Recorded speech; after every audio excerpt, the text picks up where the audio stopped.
નમસ્કાર વિદ્યાર્થી મિત્રો. આપણે જે WH ક્વેશ્ચન સિરીઝ ચાલે છે એની અંદર આપણે આજે એક નવો WH નો અભ્યાસ કરવાનો છે અને પરીક્ષા માટે ખૂબ જ અગત્યનો છે, જેનું નામ છે વિચ. આ વિચ જે છે એ પસંદગી કરવા માટેનો ઉપયોગ થાય છે. એટલે આપણે પસંદગી જાણવી હોય, બે વસ્તુઓ હોય, બે વ્યક્તિઓ હોય, બે ગ્રુપ હોય, આ બેમાંથી તમારે કોઈ પસંદગી જાણવી હોય તો આપણે વિચનો ઉપયોગ કરીએ છીએ. એનો અર્થ થાય કયું, કઈ, કયા. પસંદગી કરવા માટે ઉપયોગ થાય છે. હવે જ્યારે વાક્યની અંદર વિશેષણ પ્લસ નામની લીટી દોરેલી હોય ત્યારે તમારે વિચથી પ્રશ્ન બનાવો. જો વિચથી ન હોય તો એ જ વસ્તુને આપણે વોટથી પણ પ્રશ્ન બનાવી શકીએ છીએ. જ્યારે વિચથી પ્રશ્ન બનાવીએ, વાક્ય રચના પ્રમાણે છે વિચ પ્લસ નાઉન પ્લસ સહાયકારક ક્રિયાપદ પ્લસ કર્તા પ્લસ ક્રિયાપદ.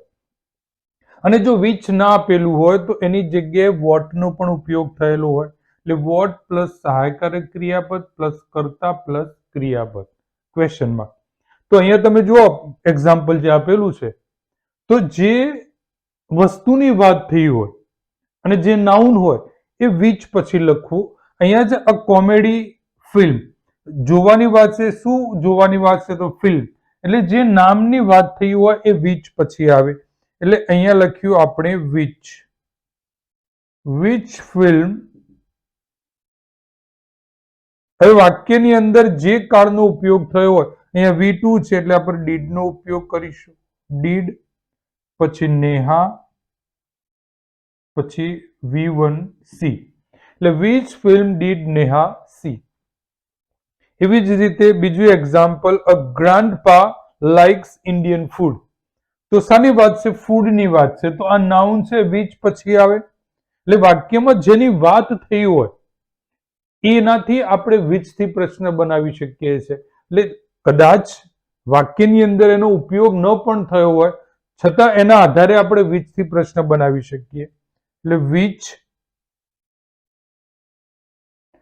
પછી અહીંયા ક્રિયાપદ જુઓ, V5 છે. જ્યારે V5 હોય ત્યારે ડઝ નો ઉપયોગ કરવાનો. ડઝ, પછી a grandpa like. Which food, અહીં આપણે ફૂડ લખવાનું રહી ગયું. Which food does a grandpa like ક્વેશ્ચનમાં. તો અહીંયા વિચ પછી નાઉન ફૂડ છે. એવી રીતે અહીંયા 3 નંબરના એક્ઝામ્પલની અંદર બંગલો છે નાઉન. તો આપણે વિચ પછી બંગલો શબ્દ લખીશું. વિચ બંગલો, જે સહાયકારક ક્રિયાપદ છે વિલ, પછી જીયા બાય ક્વેશ્ચનમાં. તો જ્યાં જ્યાં આ તમે જો કે વિચ ફિલ્મ છે, વિચ ફૂડ છે, વિચ બંગલો છે, એની જગ્યાએ તમે વોટ મૂકીને પણ પ્રશ્ન બને. તો પરીક્ષાની અંદર વિચનો ઉપયોગ ન થયો અને વોટનો ઉપયોગ થયો હોય તો બંનેનો ઉપયોગ અત્યારના મોડર્ન ઇંગ્લિશમાં લગભગ સરખો જ છે. એટલે બંનેમાંથી ગમે તેનો ઉપયોગ થયેલો હોય એ ધ્યાનમાં રાખો. બોર્ડની પરીક્ષામાં નીચે મુજબ પૂછાય છે કે તમે જો અહીંયા વ્હાઈટ શર્ટ નીચે અંડરલાઈન કરેલી છે, એટલે અહીંયા શર્ટની વાત છે. એટલે આપણે જોઈએ કે વિચ શર્ટ, તો અહીંયા છે. પણ પહેલા કહેલું કે જ્યારે પણ વાક્ય આ તમે પ્રશ્ન એટેન્ડ કરતા હો ત્યારે રિમૂવ શું કરવું? અમુક ઓપ્શનો કે આપણે જરૂર નથી અને રિમૂવ કરવા. એટલે આ ધારો કે વ્હાઈટ આપેલું છે એટલે આ નહીં આવે. પછી તમે જુઓ કે સી માં વ્હાઈટ આપેલું છે એટલે એ નહીં આવે. હવે આપણી પાસે બી અને ડી. હાઉ મેની નો અર્થ થાય છે સંખ્યા. તો સંખ્યાની કોઈ વાત નથી એટલે આ પણ નહીં આવે. એટલે આપણો જવાબ છે બી. એક્ઝામ્પલ 2 ની અંદર I read the book Ramayana last month. હવે રામાયણા શબ્દ જે આપેલું હોય એ કાઢી નાખીશું. એટલે આ કાઢી નાખીએ. હવે આપણી પાસે એ, બી અને ડી 3 વધે છે. તો બી માં જુઓ કે સમયની, આમાં કોઈ સમયની વાત નથી. અને ડુ યુ લવ ઇટ એવો કોઈ વાક્યમાં ઉલ્લેખ જ નથી. તો આપણો જવાબ બચે છે એ.